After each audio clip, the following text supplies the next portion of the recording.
তুমি তো এমন ভাবে বলছো যে আমরা তোমার নাচ জামাইকে নিষেধ করেছি আসতে। ও করিসনি না? কি করে জানলি মাহমুদ আজকে আসছে না? যে ভাইয়া বাবা ছাড়া কিছুই বুঝতো না, সে ভাইয়া জানি কেমন বদলে গেছে। আমি আর ভাইয়াকে আগের মতো বুঝে উঠতে পারি না। আচ্ছা আচ্ছা ঠিক আছে, ওটা কাজ করে দেব, তবে এবার 25,000 টাকা দাও।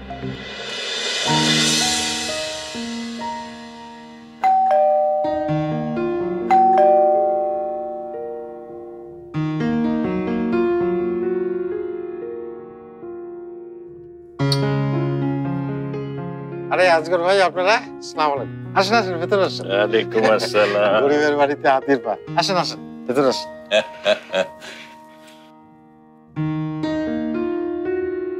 প্রিন্সিপাল সাহেব, জি। আপনার এই গরিবের বাড়িটা আমার কাছে বিক্রি করে দেন, আর সেই টাকায় আপনি একটা বড় লোকের বাড়ি কেনেন। বলেন কত দাম চান? এই বাড়ি তো আমি বিক্রি করতে পারবো না, এটা আমার বাবার বানানো বাড়ি। যে বাড়িতে বাবা মায়ের দোয়া থাকে সেই বাড়ি গরিবের বাড়ি হয় না প্রিন্সিপাল সাহেব। আপনারা আছে তো, তাই আপনি সেটা বুঝবেন না। সালাম চাচা। ওয়ালাইকুম আসসালাম। কেমন আছো মা? জি ভালো। তুমি তো আজকাল আমাদের বাড়িতে যাওই না, কি বর্ষার সাথে ঝগড়া হয়েছে নাকি? না চাচা, ঝগড়া হবে কেন? পড়াশোনা একটু চাপ তো, তাই আর কি। আসেন আসেন, ভেতরে আসেন, ভেতরে বসে কথা বলি। তুমি একটু চা নাস্তার ব্যবস্থা করো তোমার। জি। আসেন।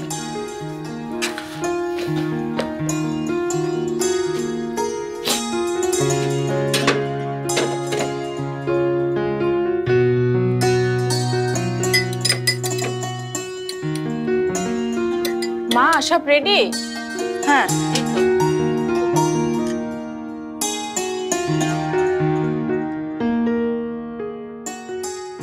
আমি সবই শুনেছি একবার ভাই। বাদশা তো আপনারই ছোট ভাই, নিজেদের মধ্যে সামান্য কারণে এত ঝগড়াঝাটি করলে কি চলে?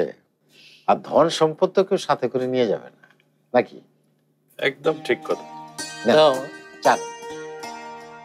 বুঝলে শশী, এই ঝামেলা তোমার বাবা ছাড়া কেউ মেটাতে পারবে না।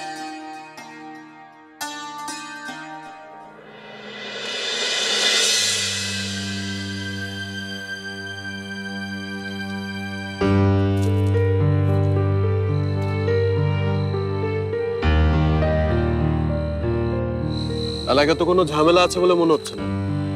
হ্যাঁ, সবকিছু তো একদম শান্তই লাগছে।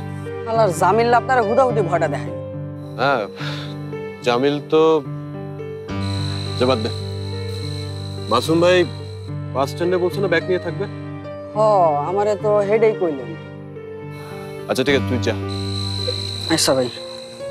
আচ্ছা শোন শোন, যে ভাই, আমি তোরে ফোন করলে তুই বাইকটা নিয়ে চৌরাস্তায় চলে আসবি, ঠিক আছে? আচ্ছা। আর আমি ব্যাগ নিয়ে এদিক দিয়ে চৌরাস্তায় চলে আসবো।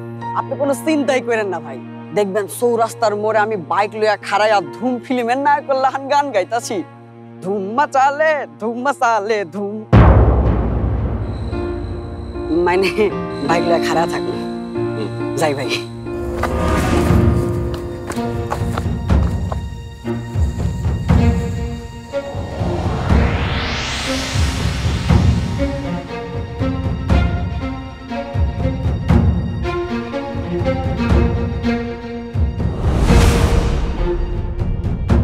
Sir, target is on the way. কিরে এখনো তো আইলো না? আইবো বস, একটু অপেক্ষা দেখবুনি।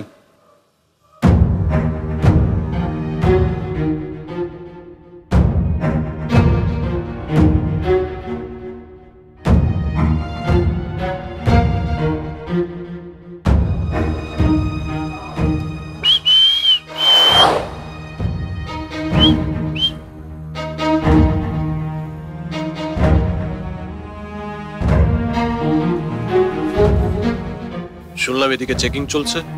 ঠিকই শুনছো। কই, আমি তো কিছু দেখলাম না। আর ওই যে নতুন ওসি আসছে না, তাই একটু ঘুরঘুর করে তারপর চলে গেল। বোধহয় অন্য কিছুর খোঁজ পেয়েছে। ভালোই হলো, বিনা ঝামেলায় কাজটা শেষ করা যাবে। রুমি ভাই, মাল কি এখনই লয়ে যাবেন? আচ্ছা, লাস্ট ট্রিপটা কখন আসবে? আহনের কথা তো 9টায়, তো টাইম মতো আহে কিনা? টাইম মতো আসলে সুবিধা হয়। এই তুমি কি করতে চাইতেছো? আমি কিন্তু কিছুই বুঝতেছি না। মাসুম ভাই, বুঝলে কি এতগুলো টাকা আমাকে দিতেন? নিজেই তো সব কাজ করতেন। এটা কিন্তু রুমি ভাই আপনি হাসা কথা কইছেন। শোনো রুমি, তুমি প্ল্যান যাই করে থাকো সেটা আমার ব্যাপার না। আমার জিনিস ঠিক সময় ঠিক জায়গায় পৌঁছলেই হলো। আর মনে রাখো, এই যে চালানটা, এটার কিন্তু অনেক দাম। কি বললেন আপনি? আমি সময় মতো চালান পৌঁছে দিনে এমনটা কোনোদিন হয়েছে? আপনি টেনশন করবেন না, এবারও কাজটা হয়ে যাবে। শুধু একবার টাইমলি লাস্ট ট্রিপটা কাজতে দিন। হ্যাঁ, মানছি যে পৈতৃক সম্পত্তি নিয়ে তোমাদের দুই ভাইয়ের মধ্যে অনেকদিন থেকে ঝামেলা চলছে, কিন্তু সেটাকে এরকম বাড়াবাড়ি পর্যায়ে নিয়ে যাওয়া কি ঠিক হচ্ছে? মিয়া ভাই যদি নিজের সম্মান নিজে রাখতে না পারেন তাহলে আমার বলার কি আছে? এলাকে কি তুই তোর পোলার আমার মায়ের পিছনে লেলাই দিবি? মুখ সামনে কথা বলো মিয়া ভাই, নাইলে কিন্তু। থামেন তো আপনারা। আপনাদের দুজনে ঝামেলা মেটানোর জন্যই প্রিন্সিপাল সাহেবের কাছে এসেছি। আপনারা দুজনেই বলেছেন যে প্রিন্সিপাল সাহেবের উপরে আপনাদের ভরসা আছে। উনি কি বলেন সেটা আগে শুনি। আজগর ভাইয়ের মতো একজন সমাজসেবক এখানে থাকতে আমার কথা বলাটা বেমানান। তারপরে যখন বলতে বলছেন তখন বলি, দেখো বাচ্চা, আমার জানা মতে তোমার একমাত্র ছেলে পছন্দ করে আকবর ভাইয়ের ছোট মেয়েকে। এবং আকবর ভাইয়ের মেয়েরও তাতে সম্মতি আছে। এখন তোমরা যদি তোমাদের নিজেদের জেদের কারণে এই কচি মন দুটোকে কষ্ট দাও, সেটা কি ঠিক হবে? ওর লাগে আমার কোনো সম্পর্ক হইতে পারে না প্রিন্সিপাল সাহেব। রক্তের সম্পর্ক কি এত সহজে অস্বীকার করা যায় আকবর ভাই? আমি বলি কি, আপনারা দুই ভাই ঝগড়াঝাটি বন্ধ করে শুধুমাত্র ছেলে মেয়ে দুটোর কথা চিন্তা করে ওদের সম্পর্কটা মেনে নেন, বিয়ে দিয়ে দেন। এই একটা ভালো কথা বলেছেন প্রিন্সিপাল সাহেব। ছেলে মেয়ে দুটোর বিয়ে হয়ে যাক, তারপরে দেখবো আপনারা কি করে ঝগড়া করেন। আকবর ভাই, প্রিন্সিপাল স্যারের কথাগুলো আপনাকে মানতে হবে, নইলে কিন্তু আপনাদের দুই ভাইকেই এক ঘুরে করে দেবে। রোজ রোজ আর এই ঝগড়া ফেসাদ ভাল লাগে না। আরে মানবে। প্রিন্সিপাল সাহেবের বিচার মানবে না, এটা হয় নাকি? প্রিন্সিপাল স্যারের যখন সালিশি মানছি তখন ওনার বিচারও মানবো। তো আমার একটা শর্ত আছে। প্রিন্সিপাল স্যার আমার মায়ের বিয়েতে উকিল বাপ হইব, আর আজগর ভাই হইবেন সাক্ষী। যাক বাঁচালেন, আমি তো ভেবেছিলাম কি না কি সত্য। তা কি বাচ্চা মেয়া, তুমি এই প্রস্তাবে রাজি আছো তো? আমি আর কি বলবো, আপনারা সবাই যখন বলছেন তখন আমার আর কোনো আপত্তি নাই। তাহলে দুই ভাই এখন হাত মিলান, দেখি বেয়াই হিসাবে আপনাদের কেমন লাগে।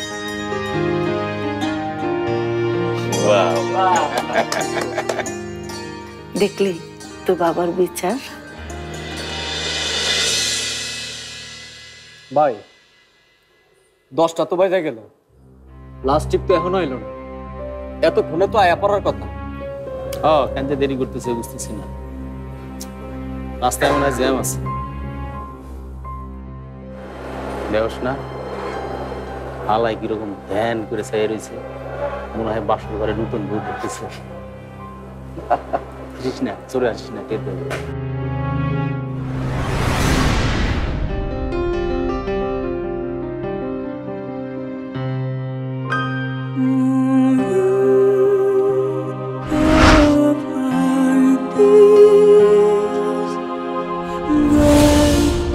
এমন রাতে যখন ছাদে থাকবে তুমি একা, চমকে দিয়ে আমি তখন দেব তোমায় দেখা।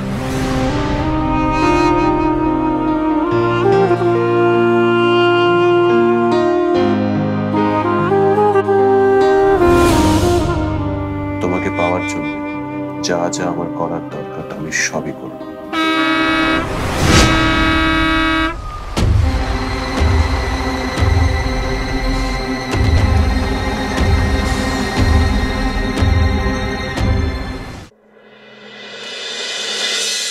আব্বুকে কি বলবি? মাহুন ভাই বিদেশ থেকে ফিরলেই তো ওরা আসবে তোকে আংটি পরাতে। সে কারণেই তো মাহমুদ ফিরে আসার আগে একটা উপায় বের করতে হবে।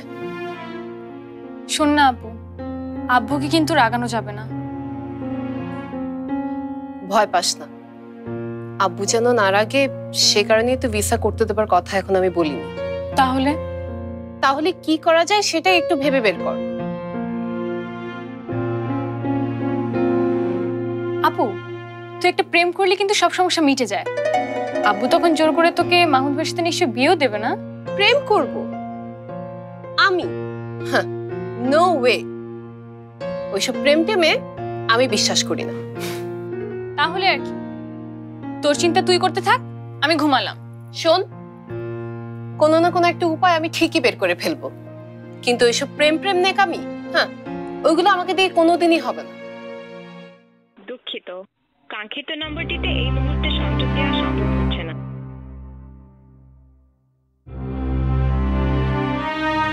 তার মানে ভাইয়া তখনই ঠিক করে রেখেছিল আসবে না, কিন্তু মা তো বিশ্বাস করে বসে আছে ভাইয়া আসবে। রুমি, সাবধানে যাইও, নতুন হচ্ছে কিন্তু সুবিধার না। আর বোঝই তো এখানে কিন্তু অনেক টাকার মাল। আপনি কোনো টেনশন করবেন না মাসুম ভাই, ওসির দায়িত্ব এখন আমার। আপনি শুধু সময় মতো আমার টাকাটা নিয়ে হাজির থাকেন। একদম ঠিক টাইমে ঠিক জায়গায় তোমার টাকা চলে যাবে, নো টেনশন। আসিতে বেস্ট অফ লাক।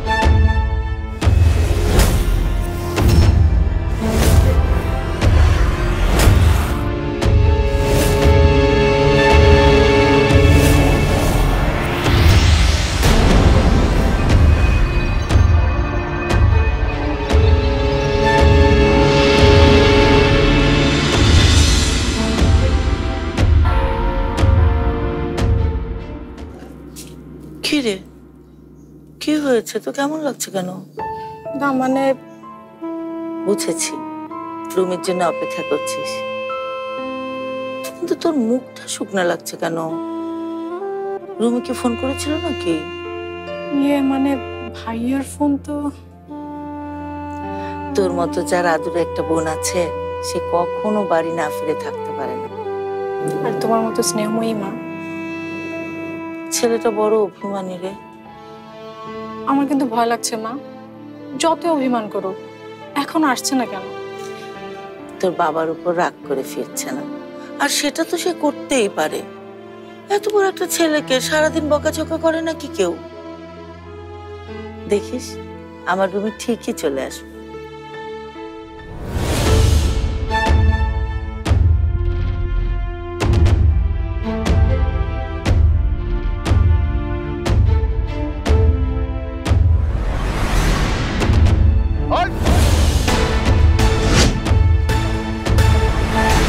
অত চিন্তা করিস না, শুয়ে পড়। রুমে এলে আমি দরজা খুলে দিব। তুমি আবার রাত জাগতে যাও কেন মা? আমি তো আছি। অভিমান করে ছেলেটা হয়তো সারাদিন কিছু খায়ও নি, ওকে না খাইয়ে আমি ঘুমাই কি করে? যা, শুয়ে পড়।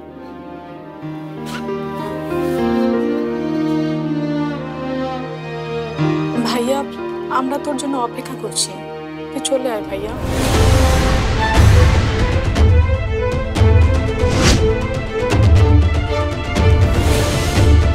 এক পা নড়লে গুলি করবো।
যাক বাবা, তুমি ঠিক আছো তো?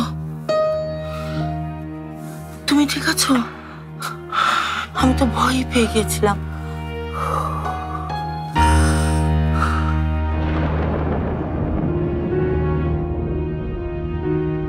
আমার তো কখনো এরকম হয় না রুমের মা।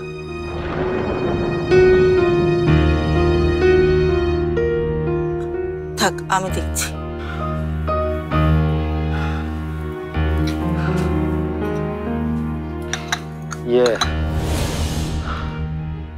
তোমার ছেলে কি ফিরেছে?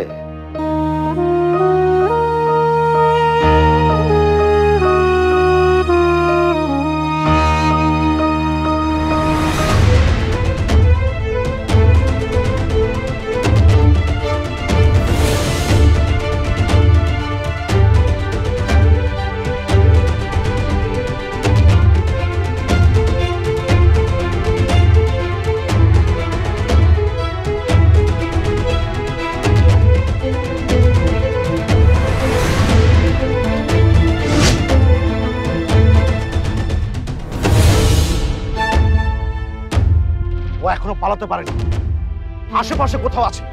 এই তোমরা খুঁজো।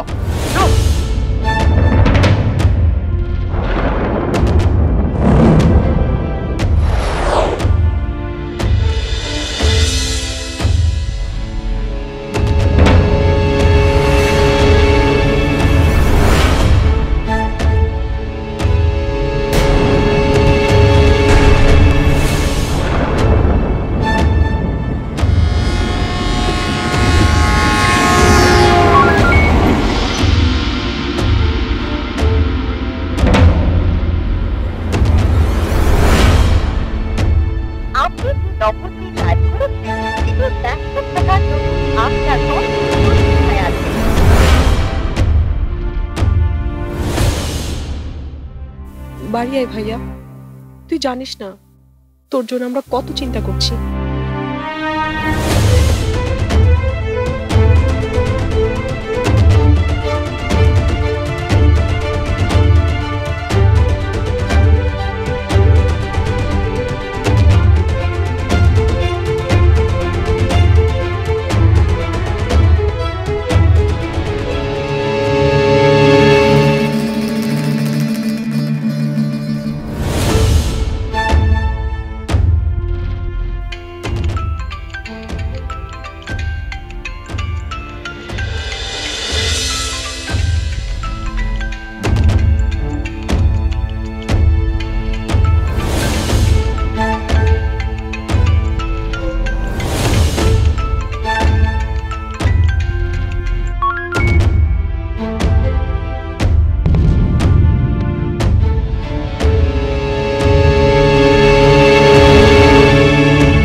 পালাবার চেষ্টা করবি না।